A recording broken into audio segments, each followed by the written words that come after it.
Hello good evening, मैं कुमार अपनी स्वागत करता हूं आप सबों का आज के खास एपिसोड आशीर्वाद मंत्रा सफलता की एक श्रृंखला में। हम हर हफ्ते बात करते हैं एक सफल प्रतिभागी के साथ और आपकी मुलाकात कराते हैं उनसे पूछते हैं कई ऐसे सवाल जो आपके लिए हो फायदेमंद, जो आपको दे सही राह। हम उनसे जानते हैं कई मूल मंत्र। इसी कड़ी में आज हमारे मेहमान हैं राजेश जी। एसआई बिहार में इनका चयन हुआ है और आज इनसे हम कई ऐसे सवाल पूछेंगे जो कि आपके लिए लाभदायक है। आप जानेंगे कई सफलता के नए मूल मंत्रों को। सर, पहला सवाल आपसे है कि आप जिसमें दरोगा का एग्ज़ाम दे रहे थे, क्या इससे पहले आपने किसी एग्ज़ाम को अटेम्प्ट लिया था? और अगर आपने अटेम्प्ट लिया था तो आपका क्या उसमें अनुभव क्या रहा, थोड़ा सा स्पष्ट करेंगे। ये मेरा दरोगा का जो है तीसरा अटैम्प्ट था। पहला अटैम्प्ट था झारखंड एसआई, उसमें मेरा जो है फिजिकल नहीं हो पाया था प्री मेन होने के बाद। फिर सेकंड अटैम्प्ट था आपका जो 1700 जो वैकेंसी आई थी 2018 में, वो उसमें भी जो है मेंस होने के बाद फिजिकल नहीं हो पाया था, जो कुछ समय रनिंग टफ था। और ये तीसरा अटैम्प्ट था जो कि मेरा फाइनल सिलेक्शन हुआ है। इससे पहले भी बहुत सारा हम एग्जाम दे चुके थे, जैसे स्टेट का सारा एग्जाम लगभग देते थे हम लोग। रेलवे भी दिए थे टेक्नीशियन, जो कि नहीं हो पाया था कट ऑफ ज़्यादा जाने के कारण। और स्टेट लेवल का तो सारा एग्जाम देते थे हम लोग, सब में क्वालिफाई करते, लेकिन फाइनल सिलेक्शन ये मेरा जो है इस बार हुआ है। बहुत बहुत धन्यवाद। यानी आप तो बहुत सारे एग्जाम को दिए हुए हैं और आपका अनुभव हमको लगता है शायद हमारे देखने वाले दर्शकों के लिए काफ़ी फ़ायदेमंद होगा। और सर, आपने बहुत सारे एग्जाम में जैसे बताया कि आपने दिया और कई छोटी छोटी चीज़ों के लिए छूट जाते हैं और अक्सर समों से छूटता है, जैसे कि झारखंड दरोगा में आपने कहा आपका दौड़ छूट गया। फिर कई ऐसे जो होते हैं, कई 2 नंबर के लिए, कभी 1 नंबर के लिए हम लोग कई बार जो है वो छूट जाता है हम लोगों का जॉब होना। तो ऐसी स्थिति में कई बार आपको ऐसा लगा हो कि आप काफ़ी निराश हो गए, या फिर आपकी निराशा जो है, जैसे कि आप सब कुछ करके आए, आपका फिजिकल नहीं हो पाया, आपको निराशा हो गई, तो ऐसे कंडीशन में कभी ऐसा लगा कि अब तैयारी छोड़ देनी चाहिए? या फिर अगर नहीं लगा तो आपने खुद को कैसे मोटिवेट किया? एग्ज़ाम जो है कंप्लीट करने के बाद जब लास्ट टाइम में आपका चयन नहीं होता है, तो होता क्या है ऐसा कि कोई मोटिवेशन करने के लिए होना चाहिए। तो इसमें जो है बहुत ज़्यादा लोग हो जाता है आपके साथ, जो कलिंग है, सीनियर लोग हैं, उनके साथ आप जब पढ़ाई करते हैं तो उन्होंने बोलते अरे नहीं कोई नहीं, इस बार नहीं हुआ, तुम एग्जाम कंप्लीट करो, अगली बार करो, हो जाएगा।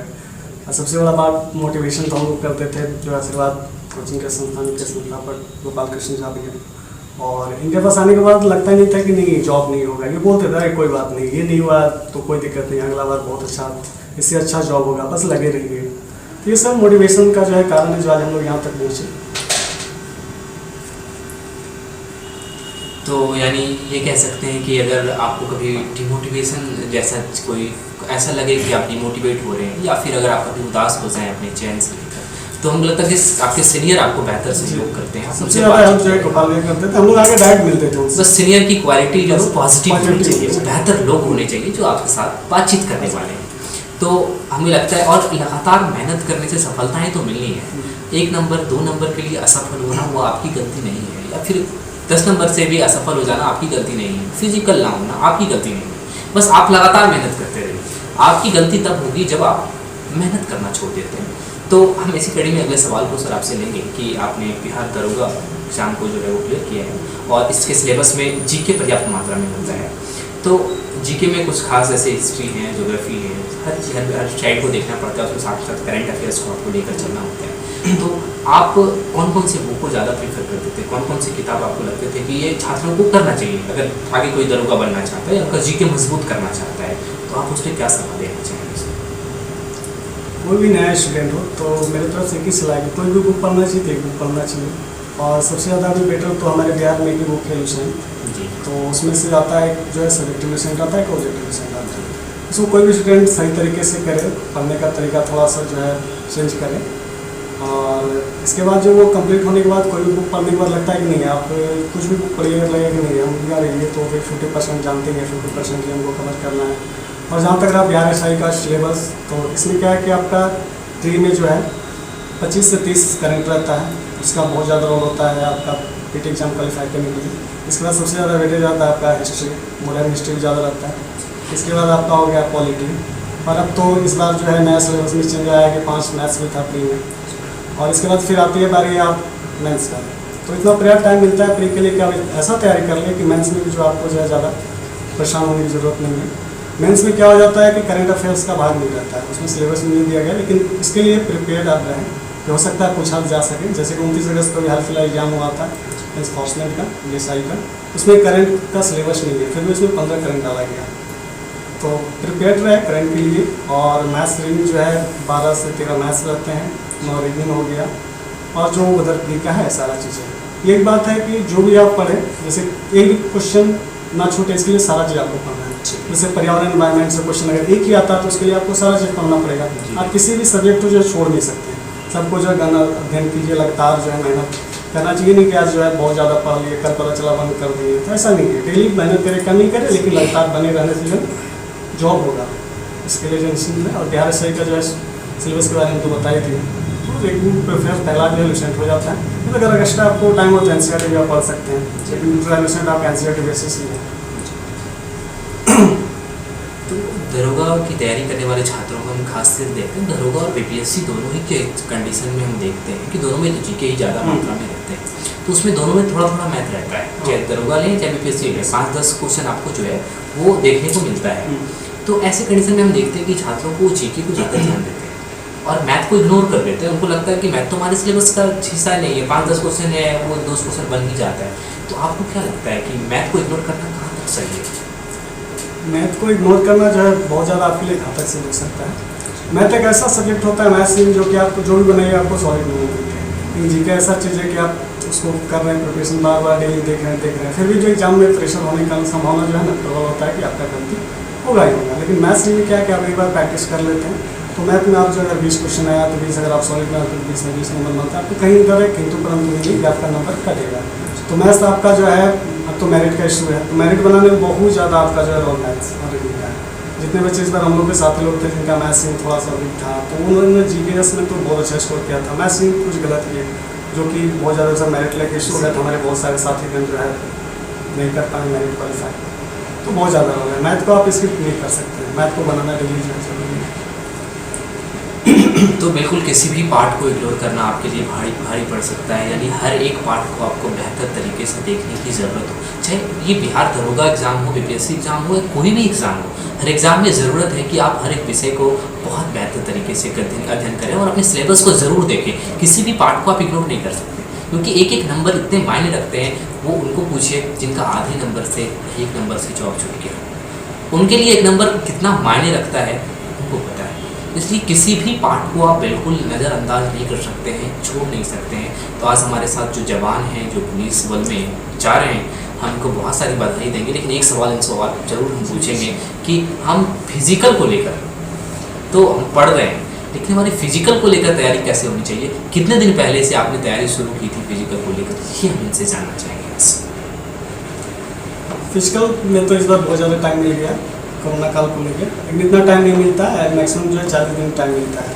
तो फिजिकल में क्या है कि स्टार्टिंग जब भी आप करें तो लॉन्ग जो है रनिंग करें, आधा घंटा कम से कम एक्सरसाइज करें, सारा चीज़ करें। इसके बाद धीरे धीरे बॉडी जब आपका एडजस्ट कर जाता है तो फिर सारा चीज़ आप करने लगेंगे। जिनका ज़्यादा वेट है तो वो अपना वेट लूज करें, क्योंकि जंप के लिए वेट लूज करना बहुत ज़रूरी है। और टाइगर जंप भी सर बैन कर दिया गया, तो बहुत सारे लड़कों को मान्य भी था, तो अब सीजर जंप ही करें, सीजर वैल्यू मान्य है। सीजर जंप के लिए आपको जो है वेट लूज करना पड़ता है। और फिजिकल करते टाइम जो आपका जब बॉडी एडजस्ट कर जाएगा, जो है मजबूत हो जाता है पैरा, तो फिर जंप जो है होने लगता है। जंप के लिए हम भी बहुत ज़्यादा पैनिक हुए थे, जंप लास्ट टाइम में मेरा क्लियर होना 1 सप्ताह पहले से शुरू हो गया था। ये बहुत ज़्यादा ज़रूरी है। और अपने से एक बात और कहना चाहेंगे हम कि कोई भी एग्ज़ाम हो उसके लिए मॉक टेस्ट जो है बहुत ज़रूरी है। और हमारे SSI में जो है मॉक टेस्ट का सबसे अच्छा संस्था अपना सिराज है, पूरे दिन मॉक टेस्ट होते रहता है। और ऑफलाइन मॉक टेस्ट में बहुत ज़्यादा ये बेनिफिट क्या है हमारे यहाँ अपने संस्था में जैसेबाद में, कि आप मॉक टेस्ट लगाएं, इतने स्टूडेंट के बीच में 250-300 के बीच में लगाते हैं आप। इसके बाद आपको पता चलता है कि मेरा रैंक क्या है, हमको आप कितना महीने की ज़रूरत है। हमारे यहाँ जो टॉप करते हैं अंदर 10 में जो प्राइज़ दिया जाता है, उनसे पीछा करना है, कितने नंबर से हम पीछे रह गए, उसको भी टारगेट करना होता है। इसके बाद जो चीज़ आपका मॉक टेस्ट में छूट जाता है, उसको एट ए टाइम आप जाके दूसरे बुक को या जो बुक आप पढ़ते हैं जो छूट गया उसको देखते हैं, उसको जो है कलर करते हैं कि अगले दिन ये गलती ना हो। तो मॉक टेस्ट किसी भी एग्जाम के लिए बहुत ज़्यादा जरूरी है। आप जो है अपने संस्था से बाद में भारतपुर जैसे शहर में आप आके डेली मॉक टेस्ट लगाइए, बहुत ज़्यादा जरूरी है। और इसके बाद अपने घर में भी अगर मार्केट से बुक अवेलेबल है तो उसको लाइए, मॉक टेस्ट कम से कम डेली 2 लगाइए। इसके बाद अपना जो है अध्ययन करें सिलेबस के अनुसार, इसके बाद धीरे धीरे नंबर इंक्रीज होता है। ह्यूमन टच बहुत ज़्यादा जरूरी है। आज तक जितने भी लोगों से हमने इंटरव्यू में बात की है, सबों का एक बहुत अच्छा सुझाव रहा है कि मॉक टेस्ट को लेकर कि आप लोग मॉक टेस्ट को ज़रूर अटेम्प्ट लें। और इनका कहना था कि कोई संस्थान जैसे कि भागलपुर के अंदर इन्होंने आशीर्वाद में रहकर, यानी जिस चैनल पर आप देख रहे हैं, इस चैनल का एक संस्थान भी है जहाँ की सभी तैयारियाँ कराई जाती हैं। आप BPSC, दरोगा, SSC, रेलवे, बैंकिंग, जिस भी क्षेत्र की तैयारी करना चाहते हैं वो आपके लिए आशीर्वाद खुली हुई है। आप जब आएँ यहाँ बेहतर तैयारी के लिए आपको हर एक साधन उपलब्ध कराए जाएंगे। तो इनका कहना था कि जब यहाँ आए तो यहाँ 200-250 लोगों की एक भीड़, एक बैच होता है, जिसमें कि जब मॉक टेस्ट दे रहे होते हैं तो हमारे पास एक कंपटीशन होता है, एक मोटिवेशन लेवल होता है कि हम जो टॉपर हैं हम उनके आगे पीछे घूमते रहें या फिर हम उनसे आगे निकलें, हम उनसे ज़्यादा नंबर लाएँ। तो यहाँ एक कंपटीशन की भावना भी जागृत होती है। लेकिन इनका एक और ख़ास बात जो कहना था कि मॉक टेस्ट के बाद हम लोग जब उसको देखते हैं कि उनसे हमने सीखा क्या, ठीक है, हम बहुत सारी चीज़ घर पर जाकर देखते हैं कि ये चीज़ें वहाँ नहीं बनी, आज इसको हम सीख लिए तो कल हम जो है उसको कंप्लीट कर लेंगे। तो इनकी सबसे बड़ी बात हमको ये बेहतर लगा कि जो क्वेश्चन आपसे नहीं बन रहे मॉक टेस्ट में, इसको लेकर आपको चिंतित होने की कोई बात नहीं है। और आप आशीर्वाद संस्थान के गोपाल कृष्ण झा सर को अगर जानते हो या उनसे बात अगर आपने सुनी हो तो उनका भी हमेशा यही कहना है कि कभी भी अपने नंबर को लेकर आप परेशान मत हो, कभी भी ये मत सोचें कि मेरा कम नंबर क्यों है, कि जिनका ज़्यादा नंबर है उनके ज़्यादा दिन का मेहनत है, जिनका कम नंबर आ रहा है उनके कम दिनों का मेहनत है। आप भी मेहनत करेंगे, आप भी ज़्यादा नंबर लाएंगे, तो आपके अंदर एक मोटिवेशन होना चाहिए ज़्यादा नंबर लाने का। लेकिन आपको चिंता नहीं करनी है इस बात की कि आप कितना नंबर ला रहे हैं। तो इनका कहना था कि मॉक टेस्ट को हमको जरूर अटेम्प्ट देना चाहिए। किसी भी जॉब से पहले, किसी भी जॉब की तैयारी से पहले हमें मॉक टेस्ट पर जरूर ध्यान देना चाहिए। तो ये इनका हमको लगता है कि बेहतर सुझाव था आज हमारे देखने वाले सभी दर्शकों के लिए।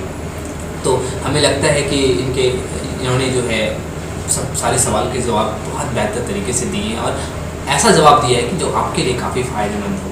तो हम इनको बहुत बहुत शुभकामनाएं देना चाहेंगे अपने संस्थान के द्वारा कि ये और तरक्की करें, दरोगा से और प्रमोशन में बड़े बड़े पद पर जाएँ और हमारे यहाँ फिर ज़रूर आएँ और हम फिर आपसे इनसे बातचीत करवाएँ, इनको इनके अपनी जॉब का अनुभव आपके साथ साझा करवाएंगे कि अपने जॉब में कैसा फील करते हैं, उनका क्या वहाँ अनुभव रहा है। मैं ज़रूर आपको बताऊँगा इनके बारे में, इनसे ज़रूर आपसे फिर मिल पाऊँगा। और ऐसे ही आप हमारे YouTube चैनल के साथ जुड़े रहेंगे और आपको मुलाकात कराते रहेंगे हर हफ्ते एक सफल प्रतिभागी से। हमारे YouTube चैनल को देखने के लिए धन्यवाद। हमारे YouTube चैनल को सब्सक्राइब करें, लाइक करें, वीडियो को अधिक से अधिक शेयर करें। धन्यवाद।